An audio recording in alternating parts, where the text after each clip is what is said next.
मोक्षमार्गस्य नेतारं भेत्तारं कर्म भूभृतां ज्ञातारं विश्वतत्त्वानां वन्दे तद्गुणलब्धये।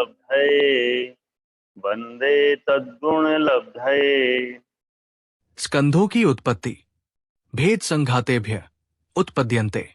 26। अर्थ पुद्गल द्रव्य के स्कंध भेद बिछुड़ने, संघात मिलने और भेद संघात दोनों से उत्पन्न होते हैं। अणु की उत्पत्ति का कारण। भेदादनु। 27। अर्थ अणु की उत्पत्ति भेद से होती है। चाक्षुष स्कंधों की उत्पत्ति। भेद संघाताभ्य चाक्षुष। 28।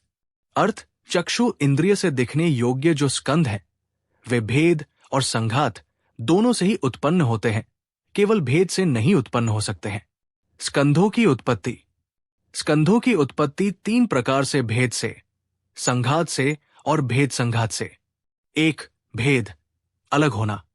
पुद्गल स्कंध का नया स्कंध बनाने के लिए कुछ परमाणु का निकलना भेद है तथा अंतिम तक भेद करने से परमाणु प्राप्त हो जाता है।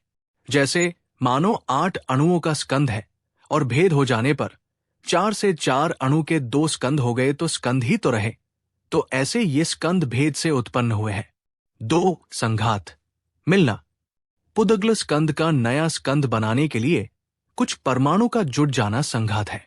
अलग अलग रहने वाले पदार्थों का एक ही भाव हो जाना, इसे संघात कहते हैं। 3. भेद संघात।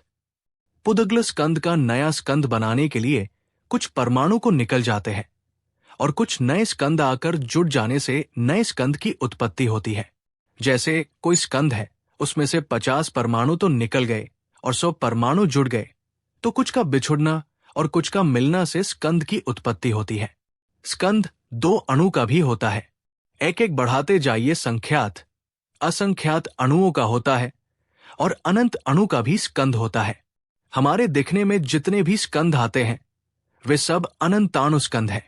3 प्रदेश वाले स्कंध से एक अणु निकल जाने पर 2 प्रदेश वाला स्कंध उत्पन्न होता है। 5 प्रदेशी या 4 प्रदेशी स्कंध से 2 प्रदेश या एक अणु का भेद हो जाने से 3 प्रदेशी स्कंध उत्पन्न होता है। द्विप्रदेशी स्कंध तथा एक परमाणु के संघात से या 3 परमाणुओं के संघात से त्रिप्रदेशी स्कंध उत्पन्न होता है। 2 द्विप्रदेशी, एक त्रिप्रदेशी और एक अणु या 4 अणुओं के संबंध से एक चतुप्रदेशी स्कंध उत्पन्न होता है। इसी प्रकार संख्य, असंख्य और अनंत प्रदेशों के संघात से संख्यात, असंख्यात और अनंत प्रदेश वाले स्कंध उत्पन्न होते हैं। इसी प्रकार एक ही समय में भेद और संघात से स्कंध उत्पन्न होते हैं।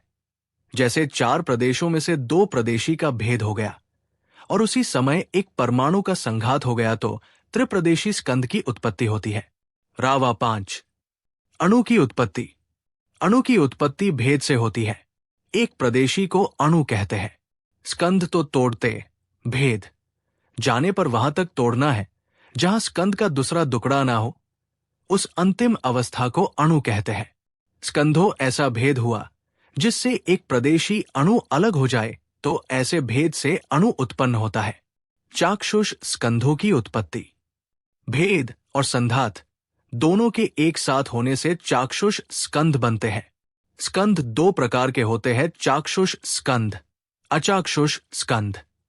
स्कंधों के 6 भेदों में से शुरू के 3 स्कंध तो चाक्षुष स्कंध है तथा अंतिम 3 स्कंध अचाक्षुष स्कंध है। चाक्षुष स्कंध स्थूल स्थूल, स्थूल स्थूल सूक्ष्म, ये तीनों प्रकार के स्कंध चाक्षुष स्कंध है। ये आंखों, चक्षु से दिख जाते हैं। अचाक्षुष स्कंध सूक्ष्म स्थूल, सूक्ष्म सूक्ष्म सूक्ष्म, ये तीनों प्रकार के स्कंध अचाक्षुष स्कंध है। ये आंखों, चक्षु से नहीं दिखते। जो स्कंध चक्षु इंद्रिय का विषय नहीं होता वह चाक्षुष कैसे हो सकता है? सूक्ष्म परिणत स्कंध से कुछ अंश का भेद होने पर भी सूक्ष्मता का परित्याग नहीं करने से वो स्कंध अचाक्षुषी रहता है। सूक्ष्म परिणत पुनः दूसरा स्कंध, उसका भेद होने पर भी अन्य के संघात से सूक्ष्मता का परित्याग करके स्थूलता को प्राप्त हो जाता है, तब वो स्कंध चाक्षुष हो जाता है। रावा। निष्कर्ष। स्कंध की उत्पत्ति भेद अलग होना से, संघात से, मिलना से, भेद और संघात दोनों का एक साथ होना से होती है। परमाणु की उत्पत्ति भेद से होती है। चाक्षुष स्कंद की उत्पत्ति भेद और संघात दोनों का एक साथ होने से होती है। तत्वार्थ सूत्र अध्याय 6 सूत्र 26, 27, 28 से अणु और स्कंद की उत्पत्ति के कारण की व्याख्या पूरी हुई। जिन वाणी माता की जय।